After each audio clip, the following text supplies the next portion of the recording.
മക്കളെ, അപ്പൊ നമ്മളെ ബേസിക് സയൻസിൽ 4 ചാപ്റ്റേഴ്സ് ആണ് നിങ്ങൾക്ക് പഠിക്കാനുള്ളത്. അപ്പൊ നാളത്തെ എക്സാമിൽ ഹൈ ചാൻസ് ക്വസ്റ്റ്യൻസ് ആണ് കേട്ടോ പറയുന്നത്. അപ്പൊ ഋതു സാർ ഉണ്ട്, ദെൻ ആസ്ലം സാറും വരും കേട്ടോ. അപ്പൊ നമ്മൾ ഫസ്റ്റ് ചാപ്റ്റർ ആയ ടുവാർഡ്സ് എ 100-fold yield അല്ലെങ്കിൽ വിളയിക്കാം 100 മേനി എന്ന് പറഞ്ഞ ഈ ഒരു ചാപ്റ്ററിൽ ആദ്യം നിങ്ങൾ പഠിക്കേണ്ടത് vegetative propagation and sexual reproduction, അതായത് കായിക പ്രജനനവും ലൈംഗിക പ്രത്യുൽപാദനവും. ഇതിന്റെ ഡെഫിനിഷനും പഠിക്കണം, അതിന്റെ എക്സാമ്പിൾസും കണ്ടാൽ മനസ്സിലാവണം കേട്ടോ. ദെൻ നിങ്ങൾക്ക് ലെയറിംഗ് പഠിക്കാണ്ട് സ്റ്റെപ്സ് മിസ് പറഞ്ഞ പോലെ ഇമാജിൻ ചെയ്യുക എന്നിട്ട് എഴുതുക കേട്ടോ. ലെയറിംഗ് ഉണ്ട്, അതുപോലെ തന്നെ നിങ്ങൾക്ക് ബഡ്ഡിംഗ് പഠിക്കാനുണ്ട്. ഈ ലെയറിംഗിന്റെ പെക്യുലാരിറ്റീസ് ഒന്ന് നോക്കി വെച്ചോളൂ. ദെൻ സെർപ്പന്റൈൽ ലെയറിംഗ്, അത് കഴിഞ്ഞ് നിങ്ങൾ ബഡ്ഡിങ്ങും അതിന്റെ സ്റ്റേജസും പഠിക്കാനുണ്ട് കേട്ടോ.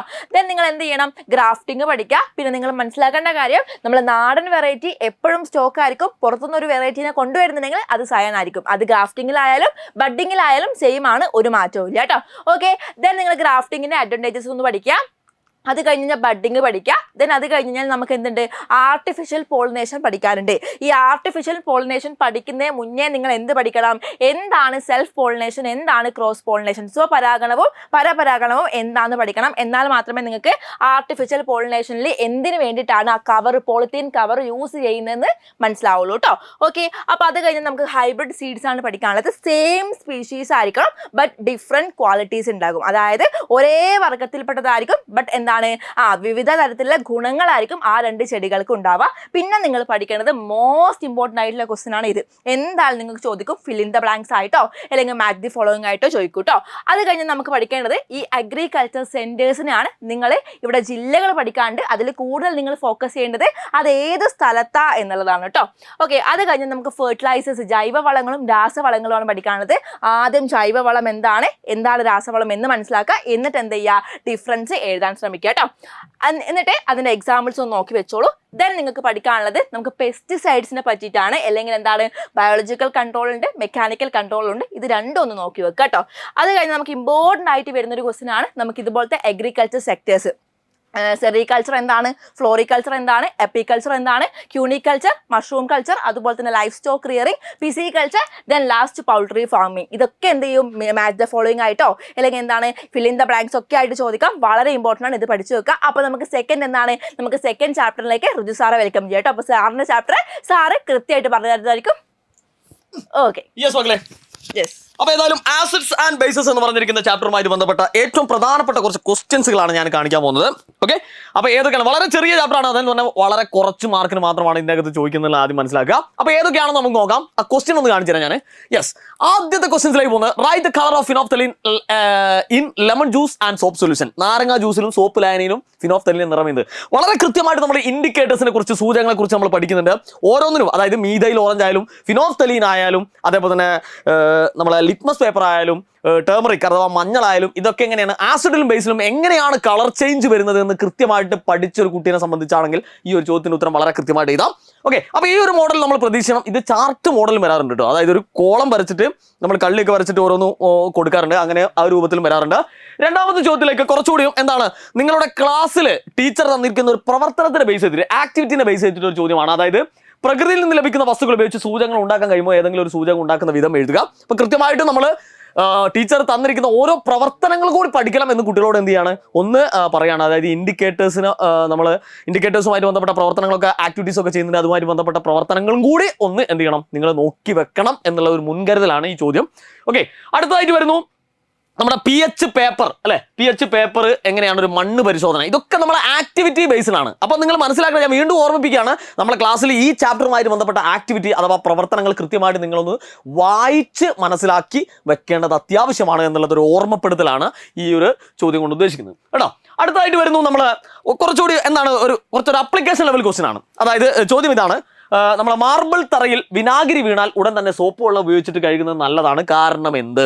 അപ്പം നമ്മൾ മനസ്സിലാക്കേണ്ട ഒരു കാര്യം, മാർബിൾ തറ എന്ന് പറയുന്നത് അത് എന്താണ്, അതേപോലെ തന്നെ അവിടേക്ക് ആരാണ് വീഴുന്നത്, നമ്മൾ വിനാഗിരി. അപ്പോൾ വിനാഗിരിയിലുള്ള ഒരുപാട് ആസിഡ്സുകളൊക്കെ നമ്മൾ പഠിക്കുന്നത് അല്ലേ. അതായത് ആസിഡ് ഇൻ ഫുഡ് ഐറ്റംസ്, ഭക്ഷ്യപദാർത്ഥങ്ങളിലെ ആസിഡ് എന്ന് പറഞ്ഞിരിക്കുന്ന ഒരു ഭാഗം നമ്മൾ വളരെ കൃത്യമായിട്ട് പഠിക്കണം. അത് ഞാൻ വീണ്ടും ഓർമ്മിക്കുകയാണ്, ഏറ്റവും കൂടുതൽ മാർക്കിന് ഈ ചാപ്റ്ററിൽ വന്ന ഏറ്റവും പ്രധാനപ്പെട്ട ഒരു ടോപ്പിക്കാണ് ആസിഡ് ഇൻ ഫുഡ് ഐറ്റംസ് അല്ലെങ്കിൽ ഭക്ഷ്യപദാർത്ഥങ്ങളിലെ ആസിഡ് എന്ന് പറയുന്നത്. ഒരുപാട് ആസിഡുകളെ പറ്റി നമ്മൾ പഠിക്കുന്നുണ്ട് അല്ലേ.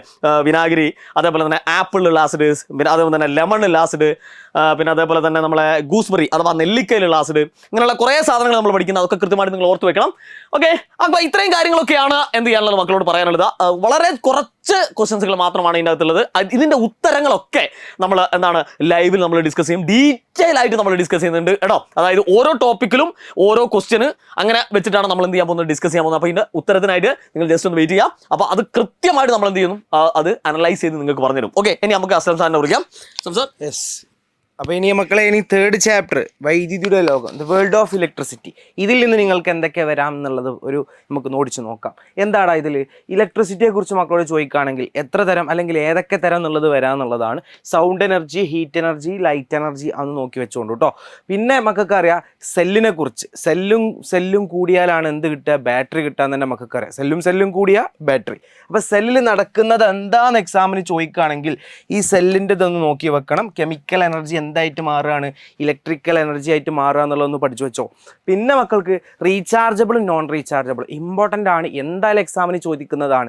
റീചാർജബിൾ ആയിട്ടുള്ള ബാറ്ററി ഉണ്ട്, നോൺ റീചാർജബിൾ ആയിട്ടുള്ള ബാറ്ററി ഉണ്ട്. അപ്പോൾ നിങ്ങൾക്കറിയാം ക്ലോക്ക് എന്താണ്, റീചാർജ് ചെയ്യാൻ പറ്റാത്തതാണ്. മൊബൈൽ ഫോൺ എന്ത് ചെയ്യുക, നമുക്ക് റീചാർജ് ചെയ്യാൻ പറ്റുന്നതാണ്. അപ്പോൾ അങ്ങോട്ട് കുറച്ച് എക്സാമ്പിൾ തന്നിട്ട് എഴുതാൻ പറയും, പഠിച്ചു വെച്ചോ. പിന്നെ ബൾബ് ഇമ്പോർട്ടൻ്റ് എന്ന് പറഞ്ഞാൽ ഇമ്പോർട്ടൻ്റ് എന്തായാലും നിങ്ങൾ എക്സാമിന് ചോദിക്കുന്നതാണ്. ബൾബ് 3 തരത്തിലുള്ള ബൾബ് ഉണ്ട് മക്കൾക്കറിയാം. Filament bulb, CFL bulb, LED bulb. ഇതിൽ ഏറ്റവും എനർജി അല്ലെങ്കിൽ കറണ്ട് ഏറ്റവും ആവശ്യമുള്ളത് ആർക്കാണ്, ഫിലമെൻറ്റിനാണ്. അപ്പോൾ ഇത് വെച്ചിട്ട് എന്തായാലും ഷുവർ ക്വസ്റ്റ്യൻ ആണ്, ഉറപ്പിച്ചോ, അത് പഠിച്ചു പോകണം കേട്ടോ. പിന്നെ മക്കൾക്ക് ഇലക്ട്രിക് സർക്യൂട്ട്, ഓപ്പൺ സർക്യൂട്ട് ഉണ്ട്, ക്ലോസ്ഡ് സർക്യൂട്ട് ഉണ്ട്. അത് വെച്ചിട്ട് മക്കളോട് സർക്യൂട്ട് എന്ത് ചെയ്യാം, വരക്കാൻ പറയും. അപ്പോൾ നോക്കി വെക്കുക. പിന്നെ സ്വിച്ച് ഒന്ന് നോക്കി വെച്ചോ. ചിലപ്പോൾ ചോദിക്കാം, ചിലപ്പോൾ ചോദിക്കാതിരിക്കാം, ബട്ട് ഒന്ന് നോക്കി വെച്ചാൽ നന്നായിരിക്കും. ഇമ്പോർട്ടൻ്റ് ആണ്. അടുത്ത ഭാഗമാണ് കണ്ടക്ടേഴ്സ് ആൻഡ് ഇൻസുലേറ്റേഴ്സ്. ഇതെന്തായാലും വരുന്ന ഉറപ്പാണ്. കണ്ടക്ടേഴ്സ് എന്ന് പറഞ്ഞാൽ എന്താടാ, ചാലകങ്ങൾ എന്ന് പറയും. ഇൻസുലേറ്റർ എന്ന് പറഞ്ഞാടാ എന്താണ്, ഇൻസുലേറ്റർ എന്ന് പറയുമ്പോൾ ചാലകങ്ങളല്ലാത്തത് അല്ലേ. അപ്പോൾ മക്കളെ, അപ്പോൾ കറണ്ട് കടത്തി വിടുന്നവരുണ്ട്, കറണ്ട് കടത്തി വിടാത്തവരുണ്ട് അല്ലേ. അപ്പോൾ മക്കളോട് എക്സാമ്പിൾ ചോദിക്കും എക്സാമിന്. ഇപ്പോൾ വാട്ടർ, അതുപോലെ തന്നെ വുഡ്, അതുപോലെ തന്നെ പ്ലാസ്റ്റിക്, അതുപോലെ തന്നെ മെറ്റൽ. ഇപ്പോൾ ഒരുപാട് മെറ്റൽസ് ഇപ്പോൾ എക്സാമ്പിൾ തരാം, ചിലപ്പോൾ സിൽവർ തരാം, അതുപോലെ തന്നെ ഗോൾഡ്. ഇങ്ങനെ കുറച്ച് എക്സാമ്പിൾസ് എക്സാമിന് തരും. എന്നിട്ട് നിങ്ങളത് ഡിഫറൻഷിയേറ്റ് ചെയ്യാൻ പറയും. ഇതിലേതാണ് കറണ്ട് പാസ് ചെയ്യുന്നത്, ഏതാണ് കറണ്ട് പാസ് ചെയ്യാത്തത്, അതായത് കണ്ടക്ടേഴ്സ് ഏതാ, ഇൻസുലേറ്റർ ഏതാന്നുള്ളത്. നമുക്കറിയാം വാട്ടർ എന്ന് പറഞ്ഞാലും വാട്ടർ കറണ്ട് പാസ് ചെയ്യും, വുഡ് കറണ്ട് പാസ് ചെയ്യില്ല, പ്ലാസ്റ്റിക് കറണ്ട് പാസ് ചെയ്യില്ല, മെറ്റൽസ് സിൽവർ ഗോൾഡൊക്കെ എന്ത് ചെയ്യും, കറണ്ട് പാസ് ചെയ്യും. ചിലപ്പോൾ നിങ്ങളോട് മാച്ച് ദ ഫോളോയിങ് ആയിട്ടോ അല്ലെങ്കിൽ 2 കോളങ്ങളാക്കിയിട്ടൊക്കെ എഴുതാൻ പറയും. എങ്ങനെയായാലും പഠിച്ചു വെച്ചോ, ചോദിക്കുന്ന ക്വസ്റ്റ്യൻ ആണ്. പിന്നെ ഇത് നോക്കി പോകണമെന്നില്ല, ഇത് നോക്കി പോയിക്കോ. അതായത് ചിഹ്നങ്ങൾ എന്ന് പറയുമ്പോൾ സിമ്പിൾസ്, എല്ലാത്തിൻ്റെ സിമ്പിൾസ് നോക്കി പോകണം. ഇമ്പോർട്ടൻ്റ് ആണ്. പ്രത്യേകിച്ച് ഇവിടെ മുതൽ ഇവിടെ ഉള്ള എന്തായാലും നോക്കി പോകണം, ഇമ്പോർട്ടൻ്റ് ആണ്. അധിക എക്സാമിനും കാണപ്പെടുന്ന സിമ്പിൾസാണ് ഇവിടെ തന്നിട്ടുള്ളത്.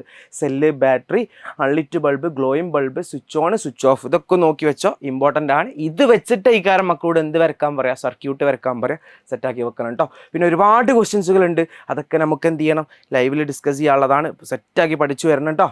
ഇനി നിങ്ങൾക്ക് ഈ ചാപ്റ്ററിൽ എന്ന് പറയുമ്പോൾ ഒരു ഫസ്റ്റ് എയ്ഡ്സ് എന്തൊക്കെ, ഒരു ഷോക്ക് വന്നാലുള്ള ഫസ്റ്റ് എയ്ഡ്സുകൾ എന്തൊക്കെയാണെന്നുള്ളത് അത് മക്കൾക്ക് തന്നെ ജനറൽ ആയിട്ടുള്ള കണ്ടൻറ്റാണ്, തള്ളിവിടാൻ പറ്റിയ കാര്യമാണ്. അപ്പോൾ സെറ്റാക്കി വെക്കുക. പിന്നെ പവർ സ്റ്റേഷൻ, അതായത് നമുക്കറിയാം ജനറേറ്ററിൽ എന്താ നടക്കുന്നത്, ജനറേറ്ററിൽ ആദ്യം കെമിക്കൽ എനർജി എന്താവും, മെക്കാനിക്കൽ എനർജി ആവും. ആ മെക്കാനിക്കൽ എനർജി എന്താവും, ഇലക്ട്രിക്കൽ എനർജി ആയി മാറും എന്നുള്ളതാണ്. പിന്നെ നമ്മളെ ഇടുക്കി ഡാമിനെ കുറിച്ചൊന്ന് പറയും, അതൊന്ന് നോക്കി വെക്കുക. ഇത്രയുള്ള നമ്മളെ ചാപ്റ്ററിനെ കുറിച്ച്. പിന്നെ വിൻഡ് മില്ല്, നമ്മളെ കറണ്ട് ഉൽപ്പാദിപ്പിക്കുന്ന വിൻഡ് മില്ല്, സോളാർ പാനൽ, അതൊക്കെ എക്സാമിന് ചോദിക്കാൻ സാധ്യതയുള്ള ക്വസ്റ്റ്യനാണ്, നോക്കി പോകണം. അപ്പോൾ അതുമായി ബന്ധപ്പെട്ടുള്ള ഒരുപാട് ക്വസ്റ്റ്യൻസുകൾ അസ്ലം സാറുടെ കയ്യിലുണ്ട്. അതൊക്കെ നമുക്ക് എന്ത് ചെയ്യാനുള്ളതാണ്, ഡിസ്കസ് ചെയ്യാനുള്ളതാണ്. ഇപ്പോൾ ഒരു പ്രഡിക്ഷൻ എന്നുള്ള രീതിയിൽ പറയുകയാണ്. അപ്പോൾ സെറ്റാക്കി വെക്കുക. ഇനി മക്കളോട് അവസാനമായിട്ടൊരു കാര്യം, നമ്മുടെ ഫാസ്റ്റ് ട്രാക്ക് എന്താടാ, fast track batch class 7 fast track batch start ചെയ്തിട്ടുണ്ട്. ഓണം ഓഫറായിട്ട് ഈ ഒരു അമൗണ്ടിലാണ്, മറക്കേണ്ട, 1 വർഷത്തേക്കുള്ള അമൗണ്ടാണിത്. അപ്പോൾ നിങ്ങൾക്ക് സെറ്റാക്കി പഠിക്കാൻ ഫാസ്റ്റ് ട്രാക്കിലേക്ക് പോകുന്നോളി, ഫാസ്റ്റായി പഠിക്കാൻ ഫാസ്റ്റ് ട്രാക്കിലേക്ക് തന്നെ പോകുന്നോളി. അതിൻ്റെ ലിങ്കും കാര്യങ്ങളൊക്കെ താഴെയുണ്ട്. ജോയിൻ ചെയ്യാനുള്ളവരൊക്കെ ജോയിൻ ചെയ്യാം. ആ മക്കളെ സെറ്റാക്കി പഠിച്ചോളി, കൂടെ ഉണ്ട്.